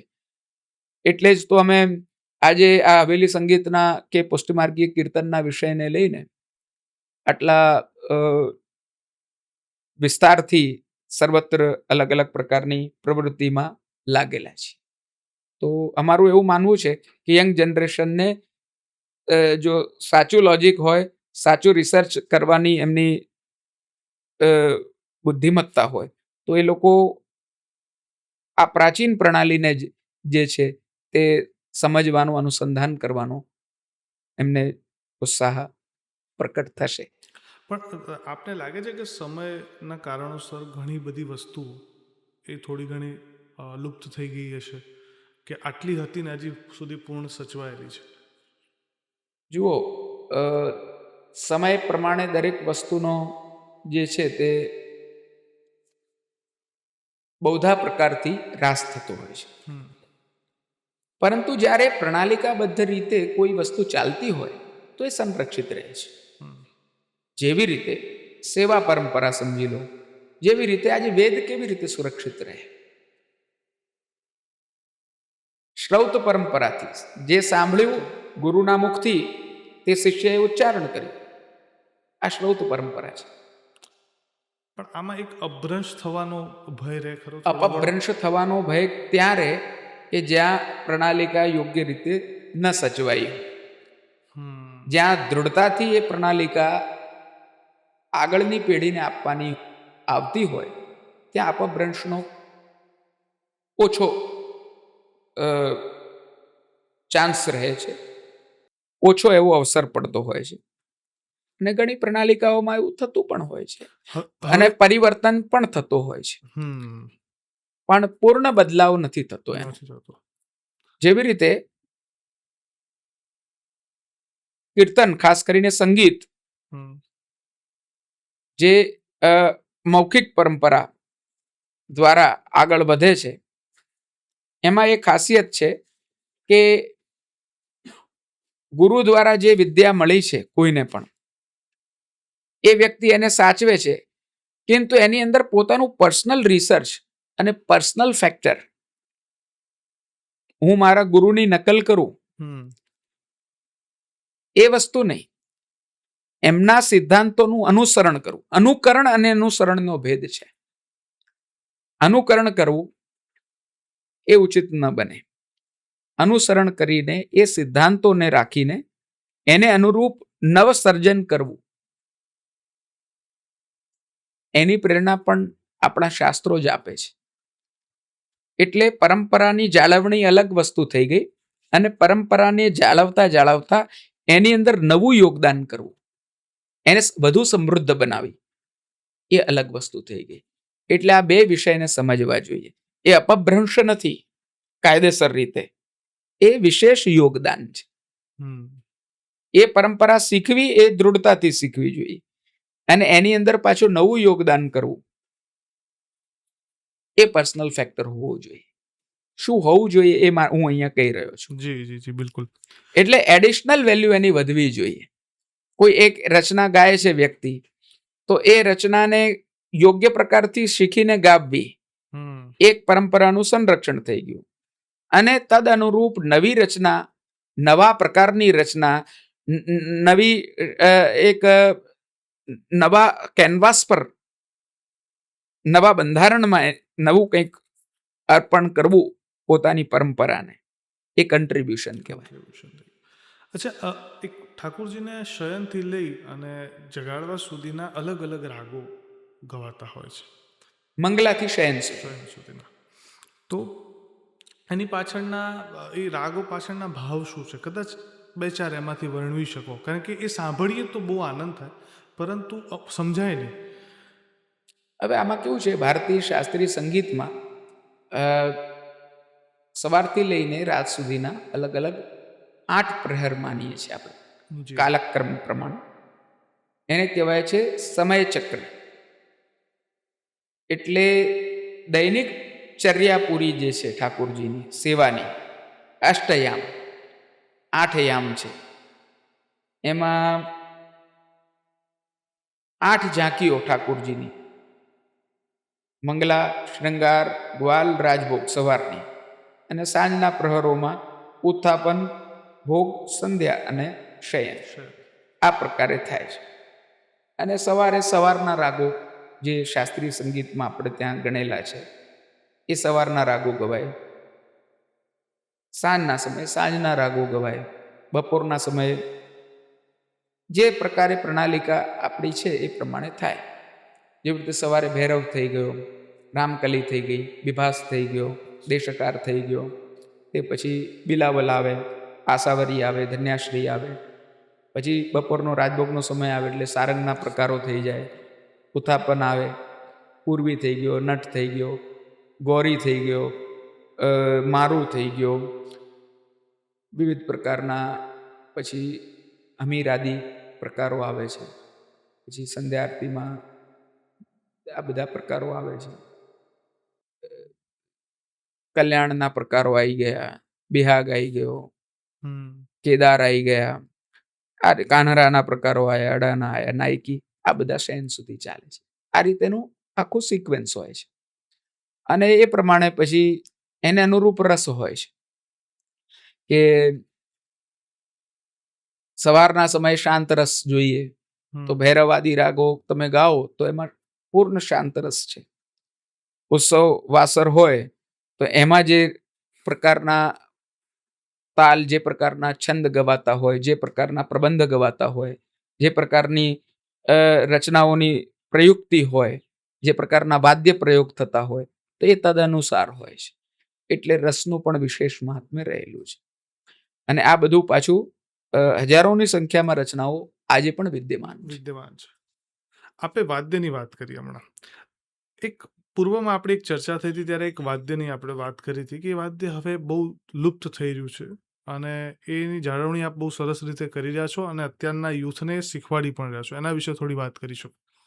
હા, એટલે ઘણા બધા વાદ્યો છે જે પુષ્ટિ માર્ગમાં પ્રયોગમાં આવે છે સેવામાં, કિંતુ પ્રમુખત્વે જેવી રીતે વીણા થઈ ગઈ. હમ. જૂનો કાયદો, પ્રાચીન કાયદો એવો હતો કે વીણા વાદન, યાજ્ઞવલ્ક સ્મૃતિનું વચન છે, વીણા વાદન તત્વજ્ઞ શ્રુતિ જાતિ વિશારદ. જી. મોક્ષ માર્ગ પર જવા માટે જે સંગીત ગાઈ રહ્યો છે એ સંગીતકાર કેવો હોવો જોઈએ, તો એનું લક્ષણ યાજ્ઞવલ્ક બતાવી રહ્યા છે. તો એ કહી રહ્યા છે કે વીણા વાદનના તત્વને જાણનાર અને જેનાથી શ્રુતિ જાતિનો વિચાર થાય છે. શ્રુતિનો અર્થ છે 22 જાતની શ્રુતિઓ શાસ્ત્રમાં બતાડેલી છે. જે 7 સ્વરો છે એના જ વિસ્તાર જે છે તે શ્રુતિઓ છે 22, એને જ 22 શ્રુતિઓમાં સમજાય છે. અને એ વીણાની સારણી પર, એટલે કે જે પડદા આપણે કહીએ છીએ, એના ઉપર વગાડીને જ્યારે એ શીખે ત્યારે એ વચ્ચેના સ્વરોને સમજી શકે છે. સા અને રેની વચ્ચે જે ડિસ્ટન્સ છે એ ગાયનમાં એને ક્યારે તૈયાર થાય, એ શ્રુતિ ક્યારે એ સમજી શકે, જ્યારે એને વીણા પર સાંભળી અને વગાડી હોય. તો એટલે વીણા વાદનનું મહત્વ રહેલું છે. જે લોકો ધ્રુપદ ધમાર ખાસ કરીને પ્રબંધનનું ગાયન શીખી રહ્યા છે એમના માટે વીણા વાદન બહુ જ જરૂરી માનવામાં આવ્યું છે શાસ્ત્રમાં. આજે કોઈ શીખતું નથી. તો આ બધી વસ્તુઓ અમે પરંપરાથી જાણવાનો પ્રયત્ન કર્યો. તો વીણા વાદન કરીએ છીએ મંગલા સમયે ઠાકોરજીમાં. તો અમુક લોકો જેમને રસ હોય તો વીણા વાદન થઈ ગયું, પખાવજ વાદન છે. આજે અવનદ્ધ વાદ્યની અંદર જે તબલાની જેટલી પ્રસિદ્ધિ છે એટલી પખાવજની પ્રસિદ્ધિ નથી. કિંતુ પખાવજ જે છે તે પ્રાચીનતમ વાદ્ય છે. પખાવજ એટલે મૃદંગ. હા. ઢોલ છે, ઢોલક છે, તબલા છે, આ બધું તો વાગે છે, પરંતુ આ પખાવજ અમારે ત્યાં નિયમથી વાગે છે. વીણા વાદન થાય છે, સારંગીનું વાદન થાય છે. અચ્છા, મૃદંગ એ જ પખાવજ? બંને મૂળ એક જ કે નામ એમાં એનું ભેદ છે? મૂળ નામ આનું મૃદંગ છે. મૂળ નામ મૃદંગ છે. શાસ્ત્રમાં એને મૃદંગ કહે છે. પણ અલગ અલગ પ્રદેશોમાં એ અલગ અલગ પ્રકારથી વિકસિત થયું છે અને અલગ અલગ પ્રકારથી એને બોલવામાં આવે છે. ઓકે. એટલે અત્યારે ઘણા લોકો ખોલને મૃદંગ કહે છે. ખોલ જે હોય છે પેલું વાગે છે નાના મોઢા વાળું, એ મૂળ મૃદંગનું સ્વરૂપ નથી. મૃદંગમાંથી પ્રેરિત એક ખોલ કહેવાય છે. એટલે અલગ અલગ પ્રકારના વાદ્યો, હજારો જાતના વાદ્યો બતાડે છે શાસ્ત્રમાં. તો આ બધા જે પુષ્ટિ માર્ગે સંરક્ષિત કરીને રાખ્યા છે વાદ્યો, એને તો કમથી કમ પરંપરાએ શીખવા જોઈએ. તો એને અમે જાળવવાનો પ્રયત્ન કરીએ છીએ. હું તો પોતે શીખી રહ્યો છું. હજી હું શું શીખવાડવાનો હતો, માત્ર મારી જાણકારી જે છે તેને હું સાझा કરું છું બસ. ના, પણ આપે 20,000 થી વધારે રચનાઓ કરી છે, હું કદાચ ભૂલ ન કરતો હોઉં તો. એટલે મને આ પ્રશ્ન પણ આવે કે પહેલા તમારા મનમાં શબ્દ પહેલા આવે કે રાગ પહેલા આવે? હવે જુઓ,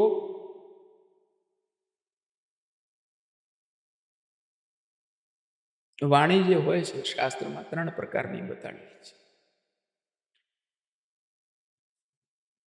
પશ્યંતી વાણી, મધ્યમા વાણી અને વૈખરી વાણી.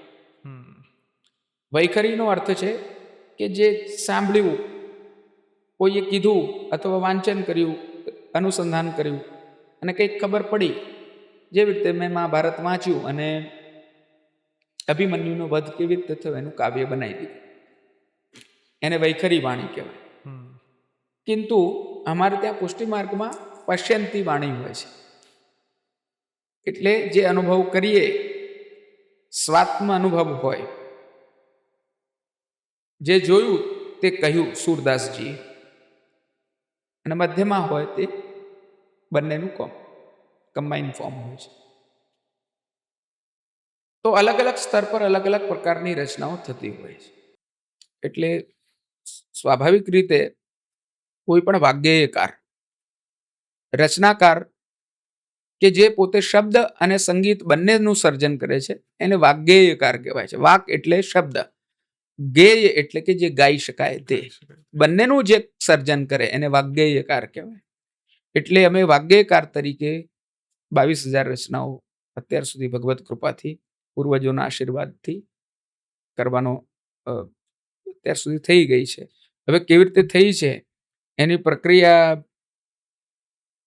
હું બતાડવા નથી માંગતો, હમ કિંતુ હું એટલું જરૂર કહેવા માંગુ છું કે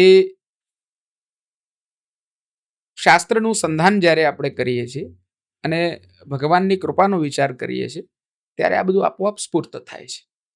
એટલે સાહિત્ય સર્જન અને પછી એના ઉપર સંગીત સર્જન, કોક વાર સંગીત અને એના ઉપર સાહિત્ય સર્જન, બંને પ્રકારથી એ થતું હોય છે.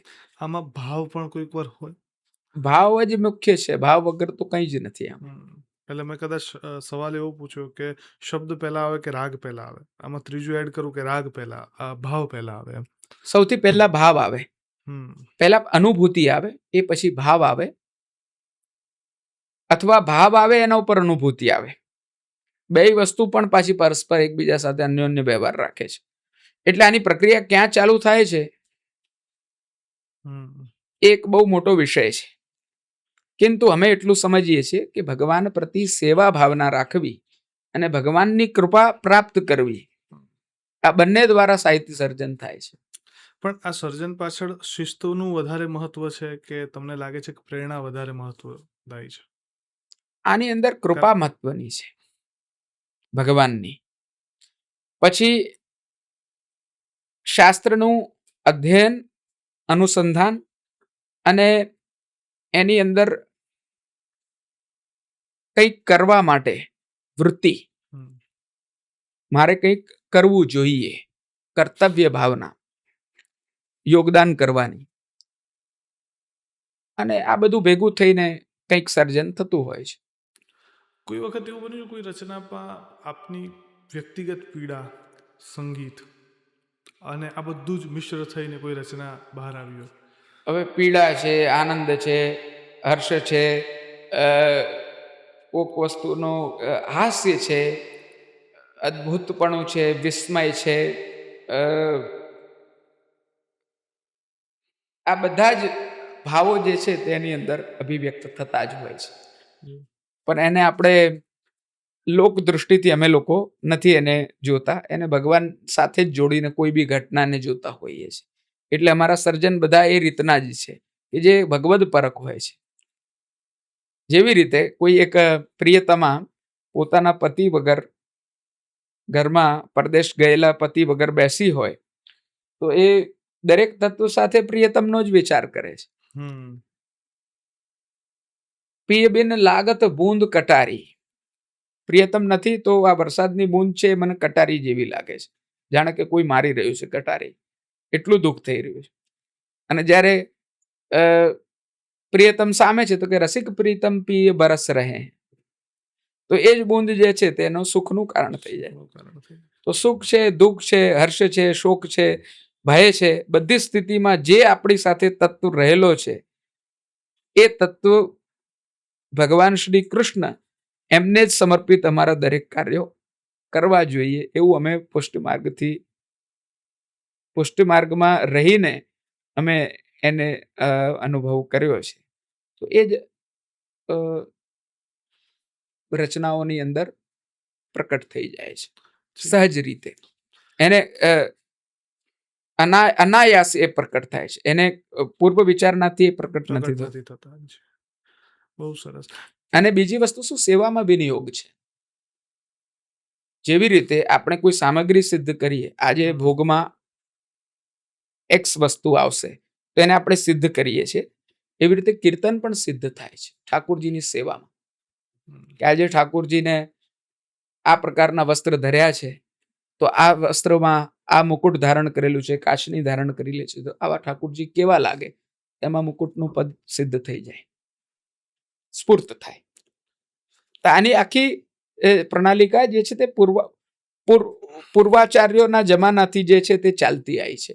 ઘણી વસ્તુ નીતિ ઉપદેશાત્મક હોય, આવું કર, હે મન તું આવું કર, હે વૈષ્ણવ તું આવું કર, તો એ ઉપદેશાત્મક થઈ જાય. એ અમે આચાર્ય સ્થાનથી કોઈ ઉપદેશ આપવા માંગતા હોઈએ તો બી એ કીર્તનના માધ્યમથી ઉપદેશ આપી શકીએ. વૃથા તજ્જન્મ ભૂતલે, ગાયો ન ગોપાલ મન લાયો ન રસાલ લીલા પढ़ी નહીં સુબોધની ન સાધુ સંગ પાયો. તો હરિરાયજી કહે છે, કહે હરિદાસ બહુ ના આઈ લાજ, તું મનુષ્ય જન્મ ધર કાજુ કમાયો. તે મનુષ્ય જન્મ ધારણ કરીને શું કર્યું? તો એ એક ઉપદેશાત્મક વસ્તુ થઈ ગઈ. પણ હજી વાત કરી ને, હમણાં આપણે થોડીક વાર પહેલા તમે જ્યારે વાત કરી ને ત્યારે તમે અનુભૂતિની વાત કરી, બરોબર છે. હવે પ્રશ્ન એ આવે કે સુરદાસજીની વાત આવે તો સુરદાસજીના તો નેત્રમાં એવું ઓજસ નહોતું, છતાં પણ એમને ઠાકોરજીના શૃંગારનું આબેહૂબ વર્ણન કર્યું છે પોતાની રચના. આ કઈ રીતના સંભવ બન્યું હશે? જો સુરદાસજી તો પરમ ભગવદીય થયા. એમને દૈહિક ચક્ષુ નથી, પણ એ પ્રજ્ઞા ચક્ષુ હતા અને ભગવદ અનુભૂતિ હતી એમને. એટલે એમની વાણી પશ્યંતી વાણી હતી અને એ અનુભૂતિ એ જ સૌથી વધારે મહત્વપૂર્ણ હોય છે. જ્યારે મહાપ્રભુજી પાસે સુરદાસજી ગયા છે, 284 વાર્તામાં આનો ઉલ્લેખ છે. તો એ પહેલા તો સુર સ્વામી તરીકે પૂજાતા હતા પોતે સુરદાસજી, અને એ પોતાના શિષ્યો રાખતા હતા અને ભગવદ ભજન કરતા હતા. તો એમાં એ દીનતાના પદો ગાતા હતા. હો પતિતન કો ટીકો, હો પતિતન કો નાયક, હું પતિતોમાં નાયક છું, હું આમ છું, હું તેમ છું. તો મહાપ્રભુજીએ કીધું કે કછુક ગાઓ, તો એમણે આવા બધા પદો ગાયા. તો કે કછું લીલા કો ગાન કરો સુર. મહાપ્રભુજી આજ્ઞા કરી કે હે સુર, હવે તમે કંઈક લીલાનું ગાન કરો ભગવાનની. તો એમણે આવા જ પદો ગાયા પાછા દીનતાના. તો મહાપ્રભુજી આજ્ઞા કરી કે સુર હો તાતે ઘેઘિયાવત હો. તમે સુર છો, આંખે આંધળા છો, એટલે આવું કરો છો. તો કે પ્રભુ આપની કૃપા વગર હું કંઈ લીલાનું ગાન કરી શકું એવી સ્થિતિમાં જ નથી. ગુરુ કૃપા વગર હું ભગવાનની લીલાને જાણીશ કેવી રીતે, સમજીશ કેવી રીતે? પછી મહાપ્રભુજી એમને અનુક્રમણિકા ભાગવતની સંભળાવે છે અને એ દ્વારા એમની વાણી સ્ફૂર્ત થાય છે સુરદાસજીની. અને એ અહો બ્રજ ભયો મહેર કે પૂત જબ યહ બાત સુની, સુન આનંદે બ્રજલોક ગોકુલ ગણિત ગુની. એ પદથી આરંભ કરે છે કે ભગવાનનો જન્મ કેવી રીતે થયો, જન્મોત્સવ કેવો મનાવવામાં આવ્યો. જન્માષ્ટમી, નંદ મહોત્સવનું વર્ણન કરે છે એમાં. અને એ રીતે પછી 1.25 લાખ પદોની રચના કરે છે સુરદાસજી. એટલે ભગવદ કૃપા, ગુરુ કૃપા, જીવની પોતાની દૈન્યતા, પોતાની સેવા ભાવના ભગવાન પ્રત્યેની, એનું સમર્પણ, એની શરણાગતિ, આ બધી જ વસ્તુ મળીને જે છે તે એક સર્જન બને છે. ખૂબ સરસ. હવે છે ને થોડાક એવા સંસારિક મનના પ્રશ્નો છે, બે ચારે પૂછું કે કોઈક વ્યક્તિને મોહ માયા મુક્ત જીવન જીવવું હોય તો એ શક્ય છે? નિશ્ચિત રૂપે શક્ય છે. ગીતાજીમાં ભગવાને સ્થિત પ્રજ્ઞ કેવો હોય એના લક્ષણ બતાવ્યા છે. તો સમાન સ્થિતિ બધી માનવી, સુખ અને દુઃખ, હર્ષ અને શોક ઇત્યાદિ દ્વંદ્વોને સમાન કરીને જાણવા, તો સ્થિત પ્રજ્ઞત્વ સિદ્ધ થઈ શકે છે. માન છે, અપમાન છે, બધી વસ્તુમાં સમાન રહેવું. એટલે મોહ હોય આપણને કોઈ વસ્તુથી, તો જ આપણને સુખ દુઃખ ઇત્યાદિ થાય છે. જો મોહ નથી હોતો, આ થયું તો ભગવદ ઈચ્છા. અમે લોકો પુષ્ટિમાર્ગમાં શબ્દ બહુ વાપરતા હોઈએ. કઈ અનુરૂપ થાય, સિદ્ધિ થાય તો ભગવદ ઈચ્છા, બહુ આનંદની વાત છે. એવોર્ડ મળ્યો તો આનંદ, ભગવદ ઈચ્છા. ફલાણી વસ્તુ ગઈ, ભગવદ ઈચ્છા. સૌથી પ્રસન્ન રહેવાનું એક જેને કહી શકાય કે એક ઉચ્ચારણ આપણા માટે એ જ છે ભગવદ ઈચ્છા. ભગવાનની ઈચ્છાને અનુરૂપ રહેવું. કર્મણ્ય બાધિકારસ્ત મા ફલેશુ કદાચ. ફલ જે છે તેના ઉપર ઈચ્છા નહીં રાખવી બહુ. કર્મ કરવા પર આપણો અધિકાર છે, કર્મ કરતા રહેવું, ફલ ભગવાનના ચરણારવિંદમાં સમર્પિત કરી દેવું. જે આપે તે. સુખ આપ્યું તો સુખ, દુઃખ આપ્યું તો દુઃખ. હું તો તમારા ભરોસે છું ભગવાન. તમારે જેવી રીતે મને રાખવું હોય એ રીતે રાખો. હું બધું મસ્તક પર ચડાઈશ. सूरदासजी याद आया। कृपा तो लालन जू की चाहिए, अपनो दोष विचार सखी उनसो कछु न कहिए, इन्हें करी भली सो साची। લે અપને શિર ઢહીએ, સૂર પ્રભુ સો કછું ન કહીએ, જ્યો રાખે ત્યો રહીએ. આ મોહમાયા વગરના જીવનને જીવવાનો મહામંત્ર છે. પણ છે ને આ વાત છે ને આમ સાંભળીને તો બહુ આનંદ થાય ને લાગે પણ ખરી કે આચરણમાં લેવા જેવી વાત છે. પણ માણસ છે ને કદાચ દુઃખમાં તો પરમાત્મા જોડે જતો રહે, દુઃખમાં એ કરી લે, પણ સુખ આવે ને ત્યારે છકી જાય, ત્યારે એને ભાન નથી રહેતું. આમાં કેવું હોય છે કે જે પક્વ લોકો હોય છે ને એ બંને સ્થિતિમાં વિચલિત સમાન રહે છે. નથી થતા, અને એ પક્વતા કેળવવી જ એ જિંદગીનું આપણો મુખ્ય, જેને એમ કહેવાય ને કે ઉદ્દેશ્ય છે. માણસ નાનું બાળક જન્મે છે ત્યારે એ બંધ મુઠ્ઠીએ જન્મે છે, જાય છે ત્યારે ખુલ્લા હાથે જાય છે. તો બંધ મુઠ્ઠીમાં આપણે શું લઈને આવ્યા છીએ ને એનું સંસ્કરણ કેવી રીતે થાય છે એ જ આપણા શાસ્ત્રો બતાડે છે. આ દરેક અવસ્થામાં કેવી રીતે આપણે બદલાવ આપણા જીવનમાં આવે છે. નાના બાળકથી લઈને માણસ લાકડાની શૈયા પર જાય ત્યાં સુધી આ આખી પ્રક્રિયા જે છે તે ડાયનેમિક છે, આપણું શાસ્ત્ર કહે છે. આપણા આશ્રમ ધર્મ બતાડ્યા છે. બ્રહ્મચારીનું જીવન કેવું હોય, ગ્રસ્તનું કેવું હોય. હવે આપણે એક સ્ટેટિક લાઈફનું એસ્પિરેશન રાખીને બેસી જઈએ તો એ આપણી ભૂલ છે. આપણી જીવનશૈલીની, આપણી લાઈફસ્ટાઈલની કચાશ છે કે આપણે એક સ્ટેટિક લાઈફસ્ટાઈલનો વિચાર કરીએ છીએ. કોઈ વ્યક્તિ એમ વિચારે કે હું ગરડો જ નહીં થવું, અત્યારે છું એવો ને એવો જ રહું. ઘણા લોકો અમે જોતા હોય શોભાયમાન ના લાગે એવા કપડાં પહેરીને પણ ફરતા હોય છે. એમ સમજે કે હું 10 વર્ષ નાનો લાગીશ, તો નહીં લાગે ભઈલા, તું છે એવો જ લાગશે. તો જે પ્રકારના આપણે છીએ અને જે પ્રકારે આપણે પોતાના જીવનના સ્તરને આગળ વધારી રહ્યા છીએ એટલી આપણે ફિલોસોફિકલ મેચ્યોરિટી પણ કેળવવી જોઈએ. જેવી રીતે આપણું શરીર વર્ધન પ્રાપ્ત કરે છે એવી રીતે આપણે લૌકિક અલૌકિક માનસિકતાનું પણ ઘડતર સંસ્કરણ કરવું જોઈએ. એને આપણે સ્ટેટિક રાખીએ કે ભાઈ આટલું જ મારું સુખ છે, તો એમાં માણસ જે છે તે કોઈ દાડો સુખી થઈ શકતો નથી.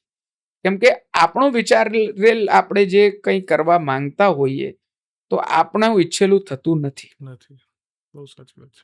એટલે બહુ એસ્પિરેશનલ લાઈફ જીવવી એ મહામૂર્ખતા છે.